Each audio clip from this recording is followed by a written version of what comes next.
The wind cut through the trees like a living thing, howling and cruel, as if the forest itself wanted her gone. Every strike of the hammer echoed too loudly in the silence, each sound swallowed by towering pines that had stood for centuries before she ever existed. Her hands were swollen, red, and cracked open from the cold, but she kept working anyway, because stopping meant thinking, and thinking meant fear. Elena Harper rested one trembling hand on her belly and exhaled slowly. 7 months pregnant. Alone. No house. No family. No safety net. Just a half-built cabin made from cheap lumber, stubborn hope, and the desperate belief that isolation was safer than the world she'd run from. "It's okay," she whispered to the child inside her. "We're going to make it." The baby kicked in response, soft then sharper, like a reminder that quitting was not an option. Elena hadn't always lived like this. Once she'd had an apartment with peeling wallpaper, a job pouring coffee at a roadside diner, and a man who promised he loved her.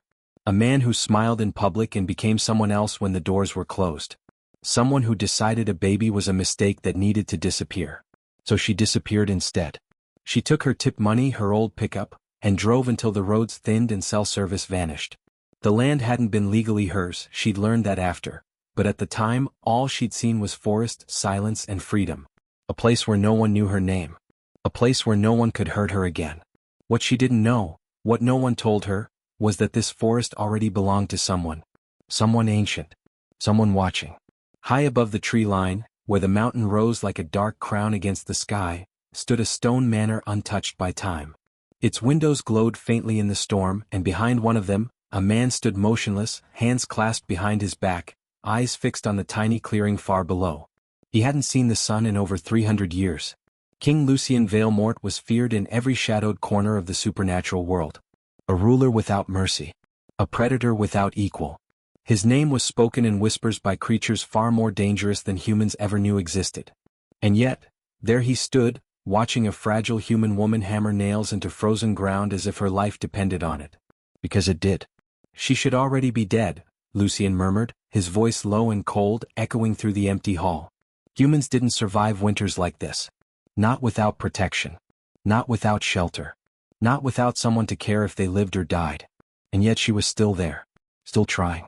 Lucien hadn't intended to notice her at all. Trespassers usually didn't last long in Blackridge Forest. They left when the cold broke them, or they were frightened away by things far worse. But she hadn't screamed. She hadn't run. She hadn't begged. She just kept building. Day after day, Lucien watched from the shadows between the trees. He saw her wake before dawn, drive to town for work, return with exhaustion etched into her face, and labor until darkness swallowed the clearing. He saw her wince in pain, pause to catch her breath, and whisper apologies to the life growing inside her. She wasn't supposed to matter. Humans never did. Yet something about her quiet resilience disturbed him. In town, Elena endured a different kind of cruelty. Customers who mocked her belly. A manager who cut her hours because pregnant girls slow things down. Locals who stared at her truck and muttered about that girl in the woods. She accepted it all in silence. Because silence had kept her alive before.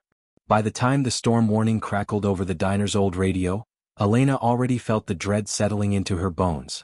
Arctic front. Record snowfall. Temperatures dropping fast. She drove back to the forest anyway. Her cabin still didn't have a proper roof. Snow began falling before sunset, thick, heavy flakes that blurred the world into white. Elena worked faster, fingers numb, breath coming in sharp gasps. When night fell, the wind arrived like an enemy army. The tarp over her roof snapped violently. "Please," she whispered, fighting tears as she crawled inside the half-built structure. "Just hold." It didn't. A massive crack split the air. The roof collapsed under the weight of ice and snow, crushing her tent and knocking the breath from her lungs. Elena screamed, curling instinctively around her belly as freezing air rushed in. Her heater tipped over. The flame died. Darkness swallowed her whole. High in the manor, Lucien felt it. The sudden, terrifying silence where her heartbeat should have been. His jaw tightened. "Damn it," he hissed. In a blink he was gone. The forest bent to his will as he moved. No sound, no resistance. Appearing in the clearing just as Elena collapsed onto the frozen floor. Snow piled against her back. Her skin was already turning blue. Humans were so fragile. So easily broken. Lucien stood over her, towering, his black coat untouched by frost. He should have turned away. He should have let nature finish what it started. Instead he knelt. "You are trespassing," he said coldly. Her eyes fluttered open, unfocused. "Please," she whispered. "My baby." That single word struck something buried deep inside him. Something old. Something dangerous. With a frustrated sigh, Lucien lifted her effortlessly into his arms. She weighed nothing. Too little. Too thin. "Don't die," he muttered. "You're far too stubborn for that." When Elena woke, warmth surrounded her. Real warmth. She gasped, sitting upright on a massive bed draped in dark silk. Firelight danced across stone walls and vaulted ceilings. The air smelled of wood smoke and something faintly metallic. "You're awake," a deep voice said. She turned and froze. The man sat in a leather chair near the fire, impossibly still. Pale skin. Sharp features. Eyes darker than the night outside. He was terrifying. And heartbreakingly beautiful. "Where am I?" she asked, her voice barely holding together. Lucien studied her in silence, his gaze flicking briefly to her belly. "You are safe," he said at last. "For now." Fear wrapped around her chest, but beneath it something else stirred. For the first time in months, she wasn't alone. Elena didn't sleep again after waking. She lay still beneath the heavy blankets, listening to the low crackle of the fire and the unfamiliar silence of a place that felt too large, too old, too powerful to belong to her. Every instinct told her to run. Every bruised memory told her running didn't always save you. Her hands rested protectively over her belly. The man, no, the thing, across the room hadn't moved in hours. He sat with unnatural stillness, shadows clinging to him as if they belonged there. He didn't breathe like a normal person. She noticed that quickly. Long pauses. Controlled inhales. As if breathing were optional. "You don't have to stare," she said quietly, forcing her voice not to shake.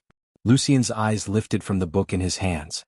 They were sharper now, fully focused on her, and Elena felt like a mouse realizing too late it had wandered into a lion's den. "I'm ensuring you remain alive," he replied calmly. "That's comforting," she muttered. A flicker, almost amusement, passed across his face before vanishing. "You collapsed from hypothermia," Lucien said. "Another hour, and neither you nor the child would have survived." Her throat tightened. "My baby's okay?" "For now." She exhaled, tension draining from her shoulders as tears burned behind her eyes. She hadn't realized how close she'd come to losing everything until the danger had already passed. "Thank you," she whispered. Lucien stiffened. The word landed oddly in the room, as if it hadn't been spoken there in a very long time. "You should not thank monsters," he said flatly. Elena studied him, really looked at him this time. The sharp cheekbones. The ancient sadness hiding behind his cold tone. The way he kept distance, not stepping closer as if proximity itself was dangerous. "You saved me," she said. "That matters." Lucien closed the book and stood. In one smooth movement, he crossed the room and stopped several feet away from the bed. Even that distance felt heavy, charged. "You are trespassing on my land," he reminded her. "Most humans who do that do not leave." Her spine straightened instinctively. "Then why am I here?" "Because you didn't scream. Because you didn't beg. Because you protected the child even while dying." But Lucien said none of that. "Because I chose not to let you die," he said instead. The truth hovered beneath his words, unspoken but powerful. Over the next few days, Elena learned the rules of the manor. She was not to wander without permission. Certain corridors were forbidden. She was never to leave the grounds alone. Meals appeared as if by magic, warm, nourishing, carefully chosen for her pregnancy. No servants ever entered the room while she was awake. And Lucien never touched her. Not once. That restraint unsettled her more than cruelty would have. In town, people had stared at her belly like it was an inconvenience. Men had made jokes. Women had judged. But here, inside a vampire king's fortress, she felt something unfamiliar. Respect. Lucien spoke little, but when he did, he listened. When she winced from back pain, a chair was quietly moved closer to the fire. When she struggled with stairs, a handrail appeared the next day. Small things. Careful things. "Why are you being kind to me?" she asked one evening as snow fell heavily outside the tall windows. Lucien stood at the glass, watching the storm like an old enemy. "Kindness has nothing to do with it." "Then what does?" He turned slowly. "Responsibility." "For what?" "For what I allow to exist on my land." She frowned. "That sounds like ownership." "It is." The word should have terrified her. Instead, it made her feel safer than she'd felt in years. The truth about Lucien revealed itself gradually. Not through dramatic confessions, but through quiet moments that betrayed his inhuman nature. His reflection never appeared in mirrors. He never ate with her. At night, she sometimes heard him pacing the halls long after everyone else should have slept. One night, she woke screaming. A nightmare. Todd's face twisted with rage, his hands reaching, his voice promising things he'd never been punished for. Lucien was there before she finished her first scream. He stood beside the bed, eyes glowing faintly red, the air around him vibrating with restrained fury. "You are safe," he said firmly. Her breath came in sobs. "He'll find me." "No one will." "How can you be sure?" Lucien knelt so they were eye level. "Because anyone who tries will answer to me." She believed him. And that terrified her almost as much as it comforted her. The outside world did not forget Elena. Sheriff Miller arrived one morning, his expression tight as Lucien allowed him into the manor's lower hall. The sheriff looked small beneath the towering ceilings, his hand resting nervously near his belt. "She didn't know," Miller said carefully. "She thought the land was unclaimed." Lucien's gaze was lethal. "Ignorance does not erase trespassing." Miller swallowed. "She's pregnant. Winter's here. I just want to know if she's safe." Lucien glanced toward the stairs, toward Elena listening silently above. "She is under my protection," he said. The words echoed like a decree.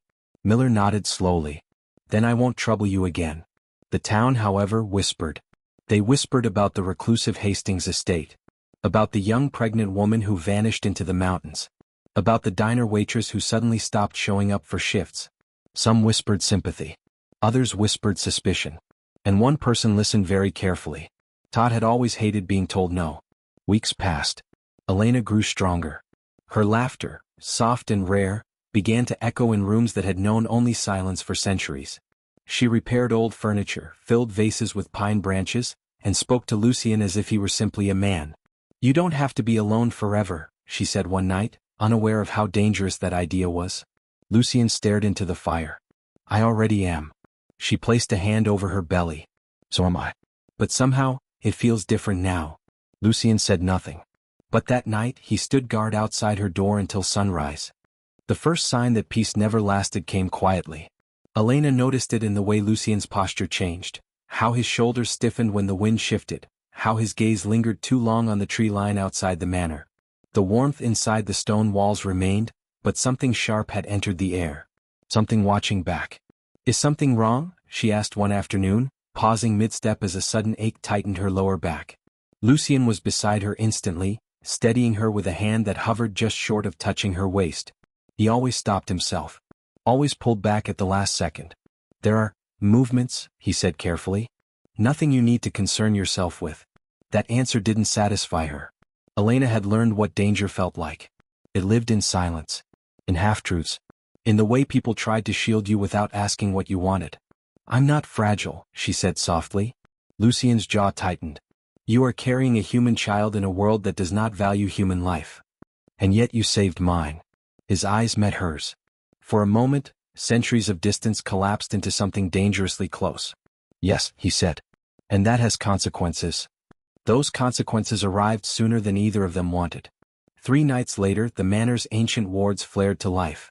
Elena felt it in her bones, an invisible pressure that made her gasp and clutch her stomach. Candles extinguished themselves. The fire roared higher without fuel. Lucien vanished from the room. Moments later, voices echoed through the halls, low, cold, and unmistakably not human. Elena stood frozen at the top of the stairs as 3 figures entered the great hall below. They moved with unnatural grace, dressed in dark finery that screamed power. Vampires. Old ones. One woman stepped forward, her silver hair braided with obsidian jewelry. Her eyes locked on Elena instantly.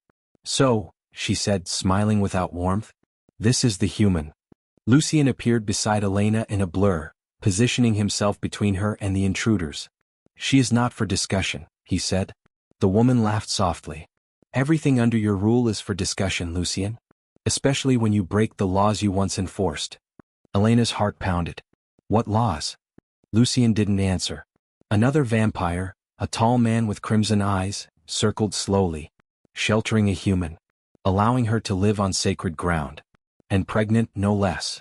His gaze flicked to Elena's belly. "Do you have any idea how that looks?"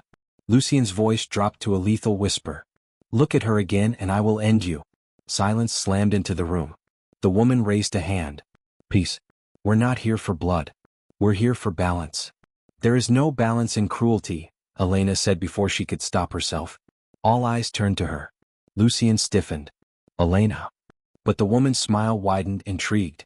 It speaks. I'm not in it, Elena said, stepping forward despite Lucien's warning hand hovering near her arm. I'm a person. And I didn't ask to be here. But I won't apologize for surviving. Something shifted. Not approval but interest. That, the woman said softly, is exactly why she's dangerous. The council left with threats wrapped in politeness. Warnings of consequences. Promises that ancient rules always demanded payment. That night, Elena couldn't sleep. She found Lucien standing on the balcony, staring out into the endless forest. They're going to hurt you, she said. They cannot, he replied. They can hurt me, she corrected. Or my baby. Lucien turned sharply. No one will touch you. But at what cost? Her voice trembled. I won't be the reason you lose everything. Lucien stepped closer, closer than ever before. His presence was overwhelming, ancient power restrained by will alone. You are not a burden, he said. You are a responsibility I chose. Her eyes filled with tears. Why? He didn't answer. Because every time I see you protect that child, I remember what it means to care for something weaker than myself. Because you remind me of the man I was before I became a king of monsters. But he said none of that. Instead, danger came from a far more human place. Todd found her. He arrived in Blackridge town with lies and charm, telling anyone who listened that his girlfriend had been kidnapped, that she was mentally unstable, that the baby was his. Sheriff Miller didn't believe him, but rumors spread fast in small towns. And rumors had a way of reaching dark ears. Todd stood at the edge of the forest one night, shouting her name, drunk and furious, waving papers he didn't legally possess. Elena heard him. She collapsed against the wall, terror clawing up her throat. He's here. Lucien was gone before she finished speaking. Todd never saw what hit him. He woke hours later on the town's edge, memory fractured, body shaking, an unshakable terror burned into his mind. He never returned to Blackridge. Never spoke Elena's name again. Justice swift, silent, terrifying.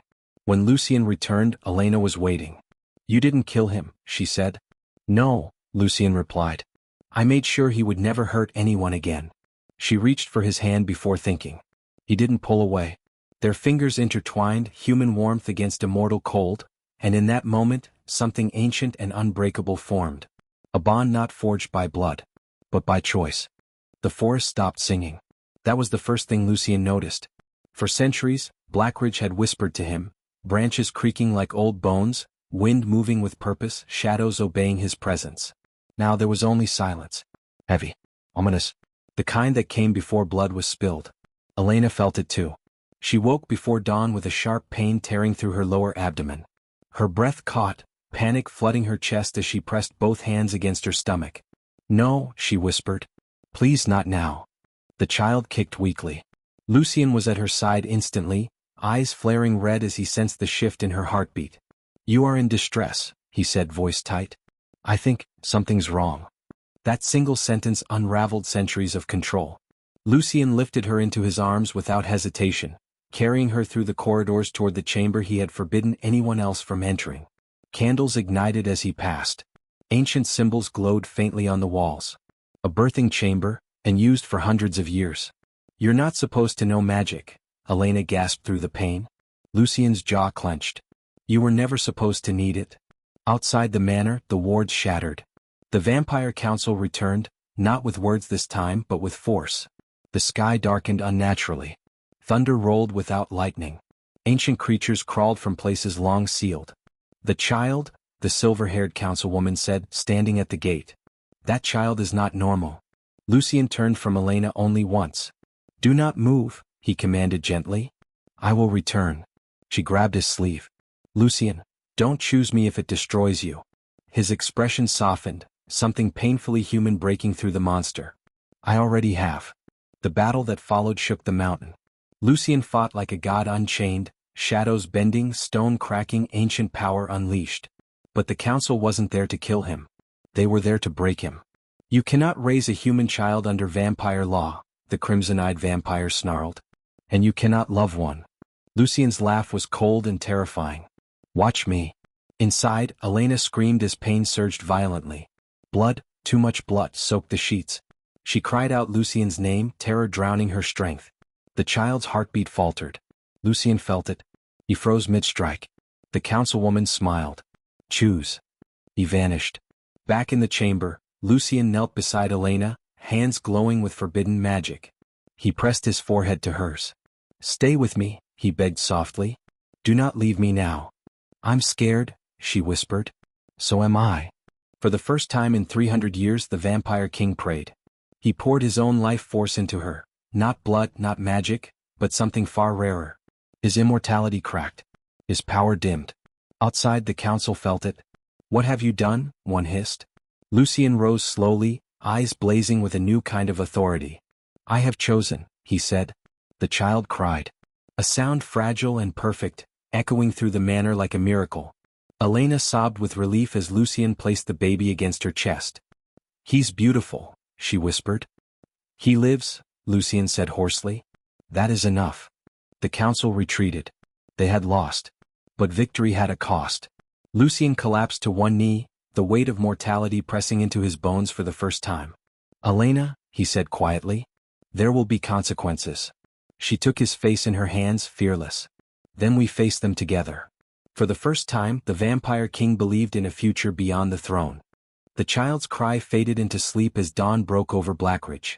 Elena lay awake, exhausted but alive, the weight of her newborn son warm against her chest. His tiny fingers curled around hers, trusting, unaware of the war that had been fought for his first breath.